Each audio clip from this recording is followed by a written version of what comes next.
Liturgia diária. Segundo domingo da Páscoa. Primeira leitura. Atos, capítulo 2, versículos 42 a 47. Leitura dos Atos dos Apóstolos. Os que haviam se convertido eram perseverantes em ouvir o ensinamento dos apóstolos, na comunhão fraterna, na fração do pão e nas orações. E todos estavam cheios de temor por causa dos numerosos prodígios e sinais que os apóstolos realizavam. Todos os que abraçavam a fé viviam unidos e colocavam tudo em comum, vendiam suas propriedades e seus bens e repartiam o dinheiro entre todos, conforme a necessidade de cada um. Diariamente, todos frequentavam o templo, partiam o pão pelas casas e, unidos, tomavam a refeição com alegria e simplicidade de coração. Louvavam a Deus e eram estimados por todo o povo. E cada dia o Senhor acrescentava ao seu número mais pessoas que seriam salvas. Palavra do Senhor. Graças a Deus.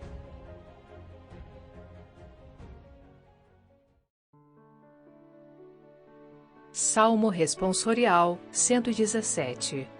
Dai graças ao Senhor porque Ele é bom. Eterna é a sua misericórdia.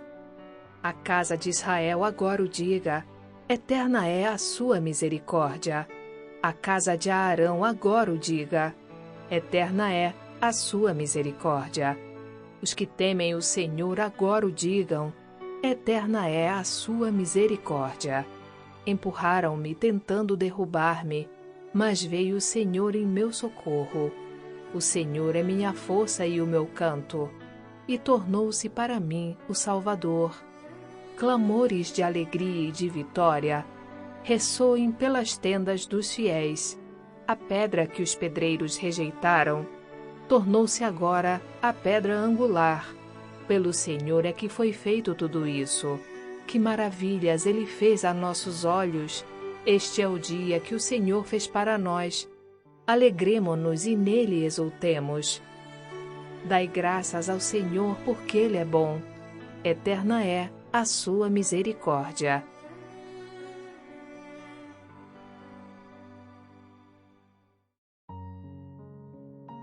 Segunda leitura. 1 de Pedro, capítulo 1, versículos 3 a 9. Leitura da primeira carta de São Pedro. Bendito seja Deus, Pai de nosso Senhor Jesus Cristo. Em sua grande misericórdia, pela ressurreição de Jesus Cristo dentre os mortos, Ele nos fez nascer de novo para uma esperança viva, para uma herança incorruptível, que não se mancha nem murcha, e que é reservada para vós nos céus. Graças à fé e pelo poder de Deus, vós fostes guardados para a salvação, que deve manifestar-se nos últimos tempos. Isto é motivo de alegria para vós, embora seja necessário que agora fiqueis por algum tempo aflitos, por causa de várias provações.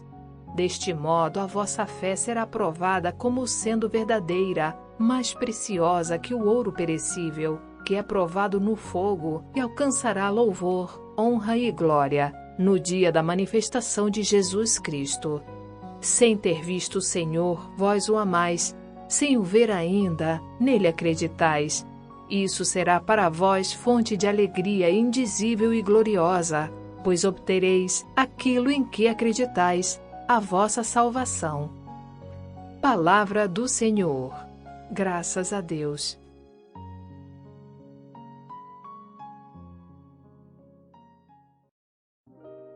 Evangelho. João, capítulo 20, versículos 19 a 31. Proclamação do Evangelho de Jesus Cristo, segundo João.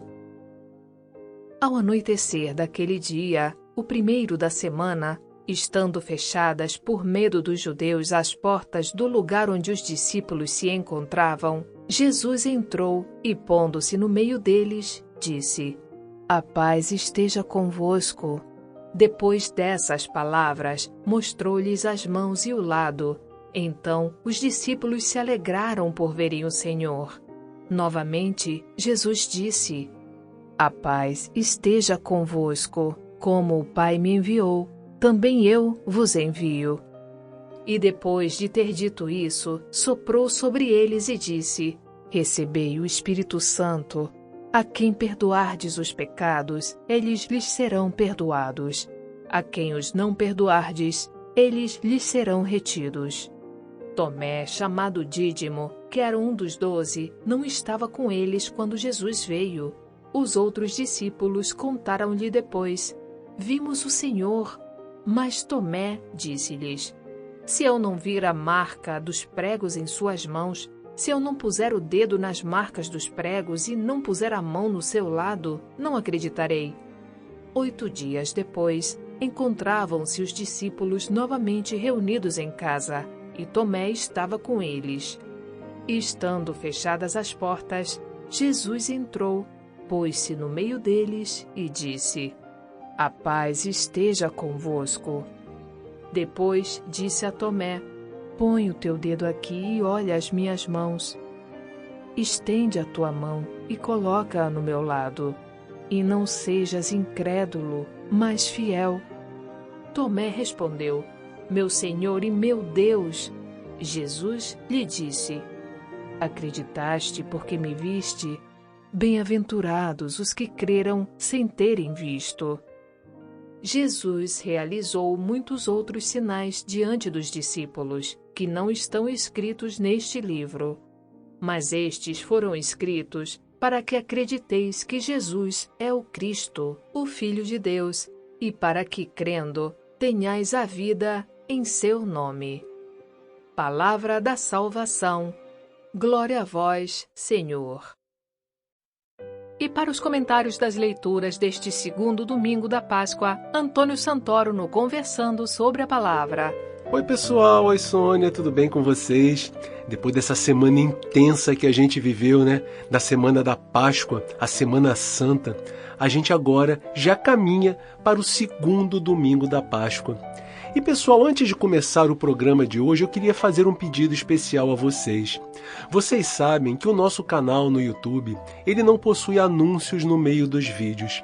Isso foi uma opção nossa para que as meditações que estão sendo feitas não fossem interrompidas com propagandas.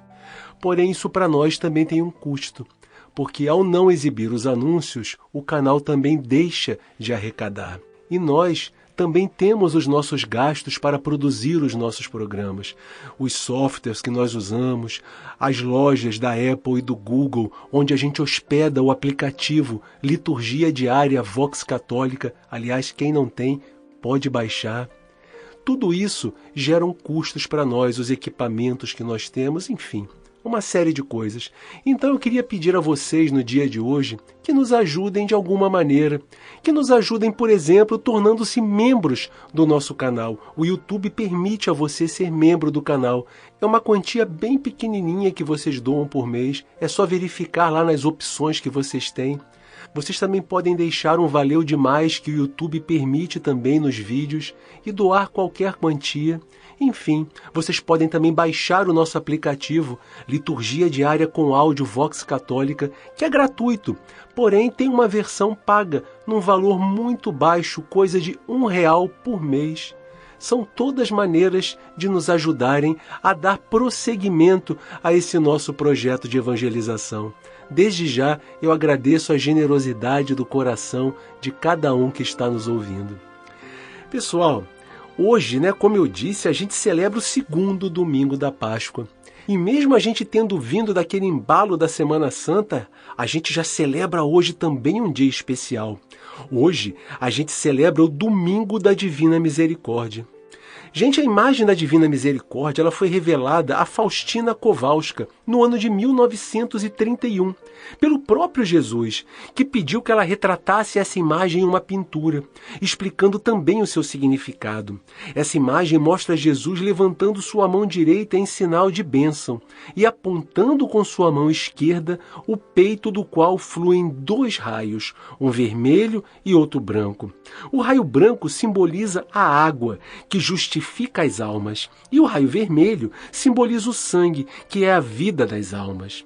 A imagem, como um todo, é um símbolo da caridade, do perdão e do amor de Deus e ficou conhecida como a fonte da misericórdia. No ano 2000, pessoal, quando o então Papa João Paulo II, canonizou Santa Faustina, ele declarou durante a sua homilia: é importante, então, que acolhamos inteiramente a mensagem que nos vem da Palavra de Deus nesse segundo domingo da Páscoa, que de agora em diante, na Igreja inteira, tomará o nome de Domingo da Divina Misericórdia. Gente, na primeira leitura de hoje, retirada do livro dos Atos dos Apóstolos, a gente vê retratada na comunidade cristã que estava se formando em Jerusalém a imagem de uma comunidade ideal. E o que seria uma comunidade ideal? É uma comunidade que se destaca pela fraternidade entre os seus seguidores, que está preocupada o tempo todo em conhecer a fundo as propostas que nos foram deixadas por Jesus. Uma comunidade que se reúne para prestar culto a Deus na oração e na Eucaristia, conforme havia sido ensinado por Jesus. Ela é também uma comunidade que vive em um ambiente de partilha e de serviço, tornando-se dessa forma, através da sua prática de vida, uma testemunha viva do projeto de salvação e dos valores que Jesus veio propor para todos nós. Gente, no livro dos Atos dos Apóstolos, Lucas, depois de ter feito a descrição da vinda do Espírito Santo sobre os apóstolos e de narrar, através de um discurso proferido por Pedro, um resumo do testemunho sobre Jesus que havia sido dado pelos primeiros discípulos, ele agora nos apresenta o resultado que foi colhido pelo trabalho de pregação feito pelos apóstolos. Ele nos relata o nascimento da comunidade cristã de Jerusalém, que não parava de receber a adesão de cada vez mais pessoas. Esses foram os primeiros passos dados por uma igreja que estava nascendo e que iria percorrer os caminhos da história até chegar a nós nos dias de hoje. O texto que a gente leu faz parte de um conjunto onde são narrados para a gente os pontos fundamentais da vida e da comunidade cristã que estava se formando em Jerusalém. Nesse texto, particularmente, a gente vê uma atenção maior ao aspecto da unidade e da repercussão que foi causada na cidade pelo estilo de vida que os primeiros cristãos adotaram. Em 2 outros textos, Lucas vai falar mais detalhadamente sobre a questão da partilha dos bens e do testemunho que a igreja dava através da ação dos apóstolos. Se vocês quiserem se aprofundar um pouco mais sobre esses temas, dos quais a gente só vê um pequeno trecho no dia de hoje, eu recomendo a leitura dos 5 primeiros capítulos do livro dos Atos dos Apóstolos. É uma leitura bastante leve, gente, mas muito edificante, que só vai acrescentar a vocês no conhecimento de como se deu a formação das primeiras comunidades. É um capítulo por dia, gente. Se vocês fizerem um capítulo por dia, durante uma semana vocês vão estar bem familiarizados com esse contexto. Eu tenho certeza que depois de vocês lerem até os 5 primeiros capítulos desse livro, vocês vão querer ler o livro inteiro. É um desafio que eu faço a vocês. Livro dos Atos dos Apóstolos. Comecem pelos 5 primeiros capítulos e depois contem lá nos comentários para a gente qual o resultado, o que significou para vocês essa leitura e se vocês também não sentiram vontade de ler esse livro até o final. Gente, essa comunidade ideal, que nasce depois da vinda do Espírito Santo e do testemunho dos primeiros discípulos, é uma comunidade fraterna, como a gente já disse. E isso é o resultado da identificação pessoal de cada um dos seus membros com Jesus, com a sua vida e com o seu projeto. A comunidade é também um local onde as pessoas buscam os ensinamentos que são dados pelos apóstolos. Ou seja, é uma comunidade empenhada em crescer no conhecimento dos ensinamentos de Jesus, que ali estavam sendo dados por aqueles que conviveram diretamente com ele. Olha que privilégio, gente. E não através de pessoas que chegavam no seu próprio nome, pregando suas próprias doutrinas, querendo transmitir seus projetos e seus valores para os outros. Tudo o que era ensinado pelos apóstolos era exatamente o que eles tinham vivenciado na convivência com o próprio Jesus. Dessa maneira, as pessoas eram convidadas a descobrir que o sentido principal da vida era viver em obediência aos ensinamentos de Deus, aos ensinamentos do Pai. E também uma vida, de serviço e de entrega aos irmãos conforme aqueles exemplos que eram trazidos, de maneira prática, pelo legado que Jesus nos deixou. As pessoas percebiam que o sentido da vida não era viver uma existência que se limitava apenas à obediência cega, uma obediência irrestrita de todos os detalhes da lei de Moisés, conforme era ensinado pelos fariseus e pelos doutores da lei. A vida dessa comunidade é também caracterizada pela expressão da sua fé através das celebrações litúrgicas. Lucas cita 2 exemplos disso: a fração do pão e as orações em comum. Na fração do pão, a gente vê uma referência à celebração da própria Eucaristia, daquele memorial da ceia do Senhor, que foi recomendado aos discípulos durante a última ceia, pelo próprio Jesus. Era um resumo de toda a vida de Jesus que estava sendo celebrado ali. Essa celebração era acompanhada de uma refeição comunitária e de orações. Era um momento de alegria onde a celebração conjunta mostrava que aquela comunidade estava unida a Jesus e ao seu projeto. Então, dentro da comunidade, também havia a partilha dos bens. No entendimento de Lucas, pessoal, os bens não são uma propriedade absoluta sobre todos os aspectos, em relação àqueles que possuem esses bens. De uma comunhão verdadeira com Jesus e com outras pessoas que estão irmanadas por essa mesma causa, deviam resultar consequências práticas também em relação ao modo como as pessoas lidavam com os bens materiais. A comunhão dos bens através de uma partilha fraterna era uma das expressões práticas que deviam resultar dessa comunhão. As pessoas deveriam abrir mão de uma vida em que o egoísmo ditasse as regras de convivência. Essa era uma forma concreta de expressar e de testemunhar para as outras pessoas que essa nova vida que estava sendo assumida pelos membros da comunidade não era apenas da boca para fora, mas era a concretização de um novo estilo de vida, que se tornava liberto da escravidão dos bens materiais, que se tornava liberto do egoísmo e que abraçava um novo modo de convivência, através do amor, da partilha, do serviço e da fraternidade. A comunidade, pessoal, que se formou através da pregação e do testemunho dos primeiros apóstolos, certamente não era uma comunidade perfeita. A gente vê em outras narrativas desse mesmo livro dos Atos que existiam problemas dentro da comunidade. Como, aliás, acontece em qualquer agrupamento de pessoas. Não há pessoas perfeitas. E dessa maneira, o agrupamento de pessoas que não são perfeitas não pode estar imune a problemas e a tensões, não é mesmo? Então, mas o fundamental que a gente precisa aprender com essa narrativa de Lucas é que ele nos aponta o objetivo que toda a comunidade, que é fundamentada nos ensinos de Jesus e dos apóstolos, ele nos aponta a meta que esse grupo de pessoas, que essa comunidade precisa buscar alcançar. E essa busca precisa sempre estar alicerçada nos ensinamentos de Jesus e contar com a ajuda da ação do Espírito Santo de Deus. A narração que Lucas nos apresenta hoje é um modelo que deve ser buscado pelas nossas igrejas e por todos os núcleos de pessoas. E isso, gente, inclui principalmente os nossos relacionamentos dentro das nossas pequenas comunidades, a começar pela nossa família, que é a primeira igreja, a primeira comunidade a que a gente pertence. Esse modelo de Lucas precisa ser o objetivo de todos os que querem viver como cristãos verdadeiros. Olha quanta reflexão a gente precisa fazer sobre esse trecho de hoje.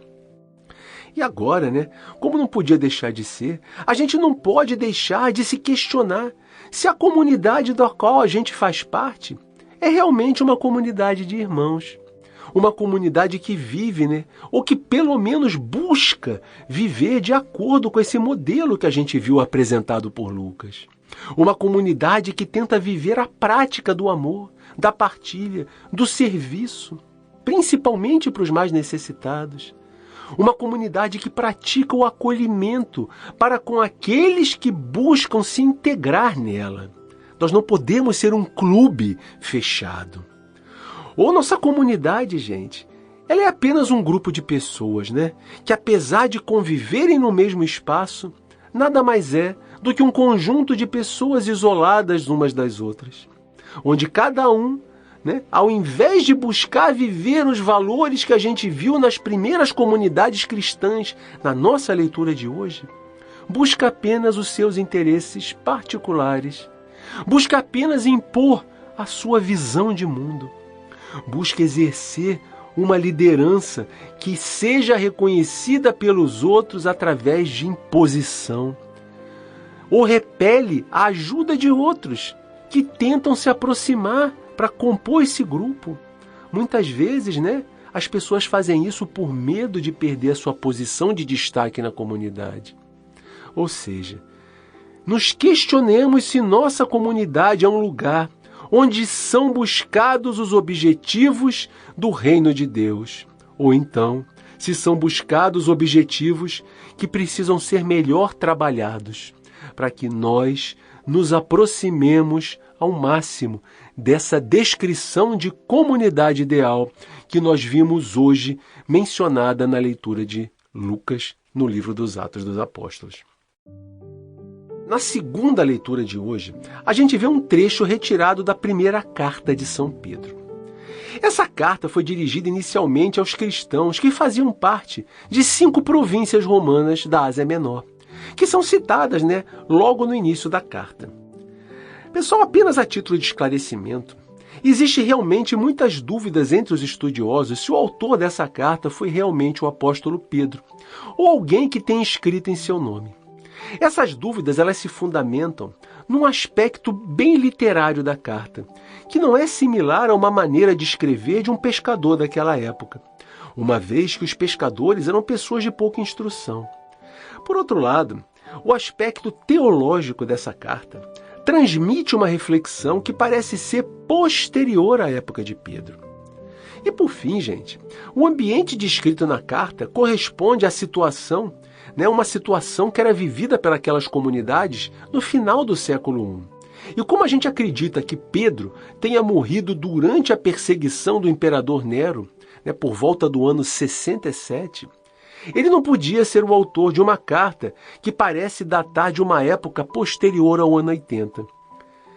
Gente, isso são detalhes, Se a pessoa que escreveu essa carta conviveu com Pedro, conviveu com os ensinamentos de Pedro, era costume ela assinar em nome do apóstolo. Mas apenas para título de esclarecimento, a gente tem essa dúvida, se realmente foi o apóstolo Pedro ou um seguidor seu, um discípulo seu que escreveu essa carta. Gente, os destinatários da carta eram comunidades cristãs que viviam em zonas rurais da Ásia Menor. Eram pessoas vulneráveis economicamente e que já começavam a sentir um clima hostil de perseguição contra os cristãos. O autor da carta ele faz uma exortação para que, apesar de todas as provações pelas quais aquelas comunidades estavam passando, para que elas se mantivessem fiéis à fé que elas tinham recebido dos apóstolos. Ele convida as comunidades para olharem para Jesus, que antes de chegar à ressurreição, antes de chegar à vida plena, passou pela paixão da cruz. Com isso, ele pede que todos vivam a fé, a esperança, o amor e a solidariedade entre os seus membros, com alegria e fidelidade a Jesus. O texto, em particular, que a gente lê hoje, ele mostra aos membros daquelas comunidades que o batismo fez com que eles se identificassem com Cristo, que tornou-se para eles um modelo de vida e um sinal de renascimento para uma vida nova depois da sua existência nesse mundo. Dessa maneira, as pessoas precisam viver a vida fundamentada na fé, na alegria e na esperança de que uma vida plena e definitiva ainda está reservada para cada um de nós.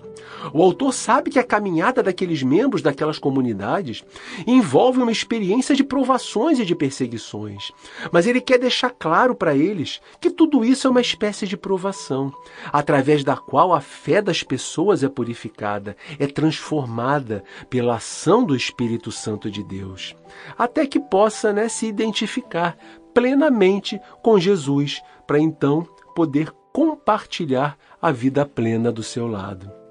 Como exemplo desse processo de transformação, o autor faz uma comparação com o ouro, que passa por um processo de purificação através do fogo, para que possa atingir um grau máximo de pureza. Gente, o ensinamento que a gente pode tirar dessa leitura de hoje é o de que a nossa vida precisa ser identificada com a de Jesus. A nossa vida precisa ser baseada na obediência ao Pai, através da vivência do projeto de vida que Jesus veio nos oferecer. Quando a gente abraça esse projeto, quando a gente vive uma vida que procura se assemelhar à vida da comunidade ideal mostrada a nós por Lucas, nós nos aproximamos do ideal de vida que Jesus nos deixou. Mas aliada a isso, a essa vivência, existe a questão do sofrimento. Segundo a visão do autor da nossa carta, esse sofrimento muitas vezes vai nos ajudar a crescer e a amadurecer em nossa fé, a nos livrarmos da escravidão do egoísmo e da nossa autossuficiência, para que a gente possa confiar mais em Deus. Pensemos, pessoal, nas nossas vidas diárias, como nós vivemos a nossa fé. O que a nossa fé nos leva a abrir mão? Em que ela nos aproxima da vivência dos ensinamentos que nos foram propostos por Jesus. Mesmo que tudo isso tenha um custo para a gente, lembremos que é uma fonte de aprendizado, lembremos que é uma fonte de vida, lembremos que é um grande recurso para nos livrar da nossa autossuficiência, que faz com que a gente queira viver longe de Deus. Reflitamos sobre essa mensagem da nossa segunda leitura de hoje. No Evangelho, a gente vê a narrativa da famosa profissão de fé de Tomé, Meu Senhor e meu Deus. Essa narrativa, quando a gente escuta, a gente sempre retira dela um ditado popular que é muito conhecido. Eu sou como Tomé, eu quero ver para crer. Gente, na minha modesta opinião, esse ditado ele tem um grave erro de construção e de entendimento. Quem vê, não crê. Quem vê, sabe. Então, na minha opinião, a frase concreta deveria ser retirada daquela proferida por Jesus no trecho de hoje. Bem-aventurados os que creram sem ter visto. Para mim é exatamente aí que reside a verdadeira crença, a verdadeira fé. Naqueles que realmente creem sem ter visto.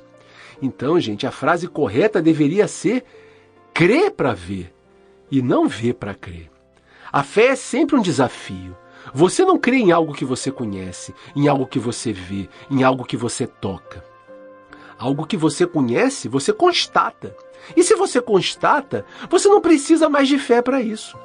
Você crê, na verdade, em algo que você não conhece, em algo que você não vê, mas acredita que existe, acredita que está lá, mesmo sem enxergar. Pensemos um pouco nisso. Reparem também na simbologia do nosso texto. Os acontecimentos narrados no Evangelho são descritos, como a gente viu na semana passada, na narração do Evangelho, no dia da ressurreição de Jesus. Eles são descritos como acontecidos no primeiro dia da semana. E mais uma vez, a gente vê essa descrição, nessa descrição, não o desejo de querer localizar esse acontecimento num contexto temporal, num contexto cronológico, mas sim no contexto de uma nova era, de um novo tempo, no tempo que se inicia após a ressurreição de Jesus. Percebam também que no início do texto a comunidade dos discípulos é descrita como um grupo frágil, inseguro, dominado pelo medo. As próprias palavras escolhidas pelo evangelista, elas descrevem essa situação, Ao anoitecer, estando trancadas as portas, por medo dos judeus. No entanto, no meio de toda essa situação de medo e de desânimo, Jesus aparece e se coloca no meio deles. Observem, gente, que Jesus se coloca no meio da comunidade enfraquecida, da comunidade desanimada. Jesus passa a ser o centro de referência daqueles que estavam acuados, amedrontados, enfraquecidos. A comunidade ganha força, ganha corpo reunida em torno dele. A comunidade que estava mergulhada no medo passa a ser tomada de alegria e de paz, porque o próprio Jesus lhes retira o medo e diz: a paz esteja convosco. Depois disso, Jesus revela para os discípulos quem realmente ele era, para que não restasse para eles nenhuma dúvida que colocasse em questão a sua presença ali no meio deles. Ele mostra a eles as mãos e o lado. Jesus revela a eles sua identidade, comprovada através das marcas da crucificação, que são sinais de amor e de entrega. Através desses sinais, a comunidade ganha novo ânimo e reconhece verdadeiramente Jesus vivo e ressuscitado. Em seguida, Jesus sopra sobre eles. Esse sopro de Jesus leva a gente lá para o livro do Gênesis, onde Deus sopra nas narinas de Adão e lhe concede a vida. Jesus, soprando sobre os discípulos, também concede a vida, mas uma vida nova, uma vida fundamentada no Espírito Santo, que vai fazer com que eles saiam do estado de medo, de desânimo a que eles estavam submetidos e ganhem um novo impulso, guiados pelo Espírito de Deus, onde eles também vão poder viver uma vida de amor e de doação, semelhante àquela que caracterizou a vida de Jesus nesse mundo, se tornando assim, os fundadores e os animadores da nova comunidade que estava sendo formada, da comunidade que estava nascendo. As palavras que Jesus diz para os discípulos: como o Pai me enviou, também eu vos envio. Essas palavras deixam claro o sentido missionário que a comunidade de Jesus vai ter. Os discípulos vão ser propagadores da missão, os continuadores da missão que o Pai tinha dado a Jesus nesse mundo. Da mesma maneira que Jesus fez, vai caber agora aos discípulos oferecerem essa proposta do reino de Deus para todas as pessoas. Eles vão fazer o convite para que elas venham integrar a comunidade que estava sendo formada. Aquelas que aceitarem o convite vão passar a integrar a nova comunidade. E aquelas que rejeitarem o convite vão passar a caminhar de maneira voluntária à margem dessa comunidade, fora dela. Vejam bem, gente, que todo o legado que Jesus nos deixou precisa sempre ser proposto para as pessoas. Ele nunca deve ser imposto. Isso é da natureza do nosso Deus. Deus não nos obriga a fazer nada, nem a receber e aceitar o seu amor. E por fim, a gente pode ver em Tomé o símbolo daquela pessoa que não está caminhando junto com a comunidade.